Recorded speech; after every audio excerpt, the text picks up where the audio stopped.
मैं भी विधानसभा चुनाव का हूं दावेदार। चुनाव की तारीख जैसे जैसे नजदीक आते जा रही है, नेताओं कार्यकर्ताओं की चुनाव लड़ने की महत्वाकांक्षा वैसे वैसे कुलाचे मारने लगी है। अब तो टिकट पाने की प्रतिस्पर्धा में शामिल अपने ही पार्टी की साथी में खोट गिनाते हुए मैं भी हूं दावेदार। ऐसा कहते एक एक विधानसभा में दर्जनों नेताजी लोग सुनाई देने लगे हैं।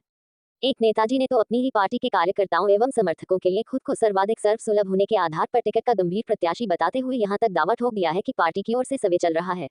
उस सर्वे में कुल 5 नाम है, जिसमें मेरा भी है। अपने दावे का आधार उन्होंने पार्टी कार्यकर्ताओं की ओर से किए जा रहे फोन कॉल को बताया।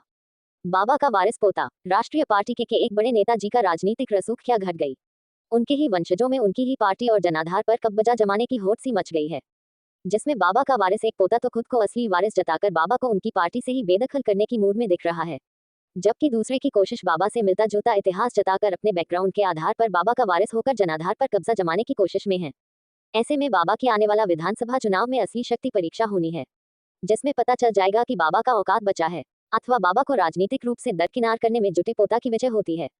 वैसे रांची के जनाक्रोश रैली में हेमंत सोरेन की सरकार ने लाठी नहीं चलवाई, बल्कि भाजपाई नेता एवं कार्यकर्ता पर फूल बरसाकर जोश भर दिया है।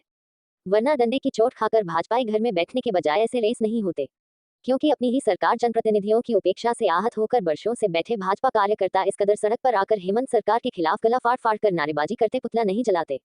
लोकसभा चुनाव में ही सार्वजनिक रूप से भाजपा कार्यकर्ताओं की गुस्सा अपने ही पार्टी नेताओं के खिलाफ खुलकर सामने आया था। ऐसे में पुलिस ने रांची में लाठी नहीं फूल बरसाए हैं जैसी स्थिति ही भाजपा के संदर्भ में दिखलाई पड़ रही है।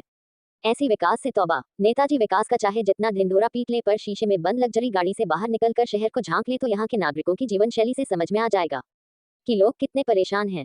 सड़क की सभी गलियों में भले ही नियमित नल से जल नहीं मिल रहा है, पर शहर की गलियों की सड़कों पर पाइप बिछाने के नाम पर जो खुदाई हुई, उससे शहर की सूरत तो बिगाड़ ही गई है, राह चलते लोगों के लिए भी भारी पड़ रहा है। बिजली का रोना तो निरंतर जारी ही है। नदियों से घिरे शहर में नगर परिषद के कचरे के देर से फैल रही दुर्गंध भी जीना मुहाल कर रखा है।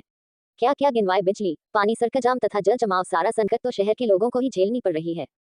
फ्री बालू के नाम पर भी लूट जारी। सुना है बालू फ्री हो गया है, चालान कटवाइए और घर मकान बनाने के लिए मगा लीजिए। पर हकीकत यह है कि फ्री बालू से पहले रात में लूट होती थी, अब दिन के उजाले में बालू माफिया लोगों को लूट रहे हैं। ऐसे में फ्री बालू महज प्रचार नहीं तो और क्या है। प्रशासन का बालू माफिया को फ्री बालू के नाम पर लूट का छूट दिया जाना समझ से परे है। नेताजी लोग भी फ्री बालू से पहले गला फाड़ फाड़ कर सरकार को कोस रहे थे, पर उनकी जुबान भी बंद है।